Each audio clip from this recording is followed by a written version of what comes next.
Olá! Vamos voltar a falar sobre o surgimento da pré-escola e das creches no Brasil, que nós não terminamos na aula passada, certo? Bom, então vamos dar uma continuidade, só que vamos relembrar algumas coisinhas, né? Então a gente parou na hora que nós iniciamos aí a educação para os meninos, né? E depois para as meninas lá no século XVIII, onde elas iam para os conventos e elas então aprendiam os trabalhos de agulha, certo? Bom, aí algumas fotos de alguns conventos que existem, eles ainda existem, que são arquiteturas muito bonitas, né? A gente tem o último aí do lado direito, ele é um convento franciscano, tá bem? Então a gente tem aí de Pernambuco, de Salvador e um convento no Rio de Janeiro. Esse maiorzão aí, ele é em São Paulo, tá bem? Bom, mesmo com os conventos e a educação que estava surgindo, né? E havia também os castigos corporais, como nós já vimos na aula passada algumas fotos, falamos um pouquinho sobre ele. Esses castigos, eles continuavam, né? Mas aí aconteceu uma coisa muito interessante. As crianças começaram a se distanciar dos adultos porque eles maltratavam essas crianças, né? Faziam castigo, davam o castigo a elas, e as crianças ficavam mais unidas do que antes, né? O que surgiu aí foram algumas creches. Elas surgiram nessa época para os filhos das mães que trabalhavam nas fábricas, nas indústrias, né?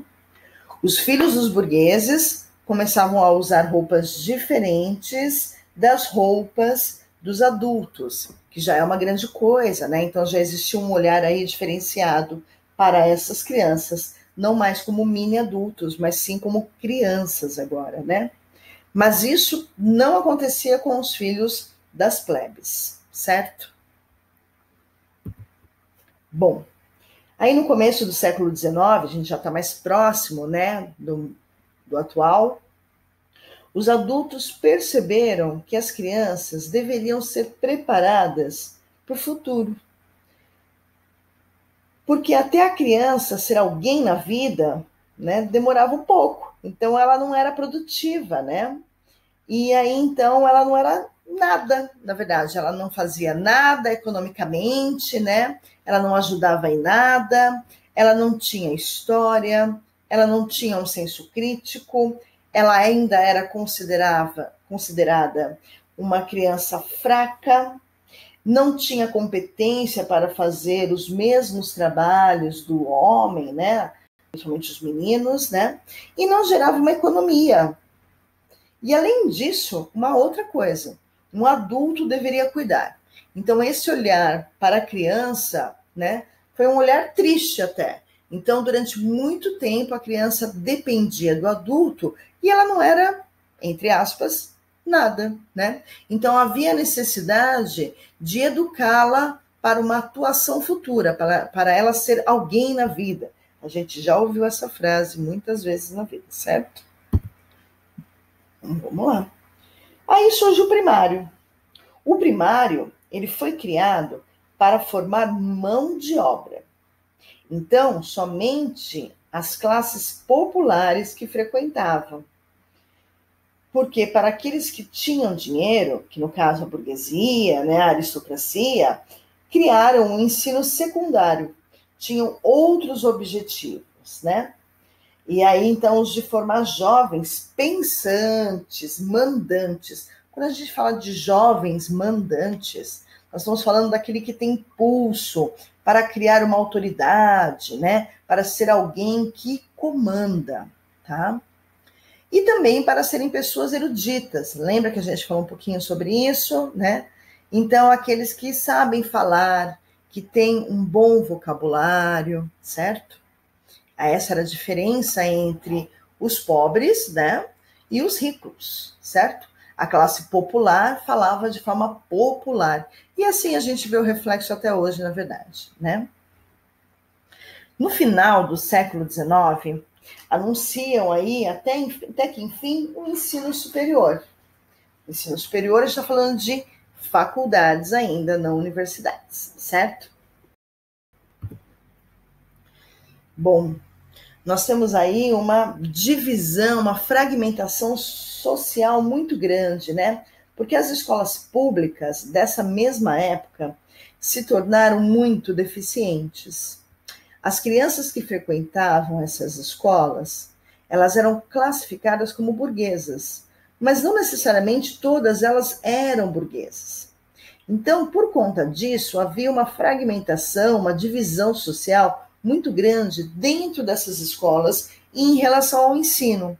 Então, nós sabemos que, por exemplo, a boa alimentação faz diferença no ensino. Nós sabemos que uma criança com fome indo para a escola, ela não vai conseguir focar, né, se concentrar no aprendizado, sendo que a barriguinha está roncando, certo? Então, criaram aí alguns programas para compensar esse problema, esse déficit que estavam encontrando nesses colégios, nessas escolas públicas, tá bom? Então, para suprir aí a saúde, a alimentação, a educação e também para suprir o meio socioeducacional, né? Sociocultural também. Bom, essa educação compensatória, ela veio a partir dos pensamentos, né, de alguns pensadores, né, da época, que vocês já ouviram falar, que nós temos aí a Pestalozzi, o Froebel, o Montessori e o Macmillan. Para eles, a pré-escola deveria superar a pobreza, a miséria, a negligência das famílias, né? Depois de muitos movimentos contra a escola, aquela escola pública que estava se tornando déficit, né? Uma deficiência muito grande, houve um movimento contra elas. E aí, então, esses pensadores utilizaram a metodologia que eles, cada um deles com seu jeitinho de ensinar, né? E aí, então, formaram algumas tendências nessa época. Então, elas começam a ser aplicadas, essas tendências, no século XX, tá bom? Então, final do século XIX, a gente tem essas escolas públicas muito deficientes, e no século XX, a gente tem a introdução do pensamento desses pensadores sobre a educação. Bom, todo o texto foi baseado no texto do Antônio Zabala, no livro A Prática Educativa Como Ensinar, de Porto Alegre, tá bom? E eu coloquei aqui no final algumas indicações de filmes bem interessantes para a gente poder pensar sobre a educação no Brasil, o surgimento de creche, da pré-escola, quem eram essas crianças, como elas eram vistas pela sociedade, pela família até o século XIX. Então eu coloquei alguns, mas alguns que eu achei de peso para vocês. Sorriso de Mona Lisa, O Convento, Escritores da Liberdade e Sociedade dos Poetas Mortos. Aproveitem aí a quarentena para vocês assistirem a esses filmes comendo uma pipoquinha junto com a família, certo? Muito obrigada, um beijo a todos.